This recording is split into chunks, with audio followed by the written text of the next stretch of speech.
Hello, my name is Ashley Goodnight, and this is my Lab 2 report for Physics 2212. Let's get into our introduction. The purpose of this lab is to calculate the electric force on charged pieces of tape using a line charge model instead of the previous point charge model. We care about the results of this lab in order to compare the resulting estimated value to the estimated value from our last lab. Additionally, we will gain further familiarity with GlowScript and key physics concepts like electric fields, electric forces, and the momentum principle. In the end, I wrote code that successfully modeled the interactions between two pieces of tape in order to calculate a more accurate value of charge on each piece. I carried over all of the measurements taken during the experiment phase of Lab 1. Answering these questions. First, as per the instructions, my pieces of tape were 20 centimeters or 0.2 meters long. Leading into question 2, this means the approximate mass is 0.2 grams or 2 times 10 to the negative 4 kilograms. My measured distance between two pieces when one began to float above the other was 2.5 centimeters or 0.025 meters. Note that I measured from where I started to see the upper piece of tape float. Finally, the magnitude of the electric force on the floating tape was equal to the magnitude of gravity. Since force of gravity is equal to mass times g, the electric force is equal to 0.00196 newtons. Before getting into my code, I wanted to lay down a couple of assumptions made. I ignored air resistance, assumed each piece had about the same amount of charge evenly distributed, but did not treat the tape as a point charge.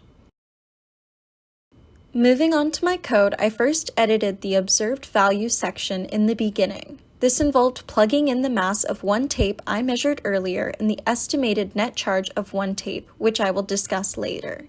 The next section I changed was the function for calculating the electric field due to a point charge. I based my code off the equation in the bottom left corner, using the mag2 and norm functions. Continuing further into my code, I next wrote the E-field calculations, which involved Newton's third law, which states for every action there is an equal and opposite reaction, as shown in the diagram below.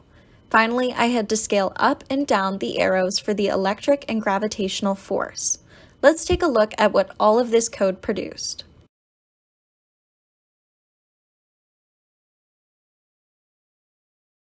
Here are my GlowScript results. As you can see, all of the line charges produced the green electric fields, resulted in a net electric force shown by the white arrow.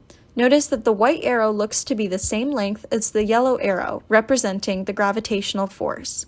This thought is confirmed with the print window showing an equal magnitude of 1 times 962 times 10 to the negative 3 newtons. As I mentioned earlier, I had to input a value of the magnitude of charge on one piece of tape. Instead of guessing and checking my answer, I inputted several values and documented the forces created. With these data points, I created a quadratic model, using it to determine the charge of one piece of tape shown at the bottom.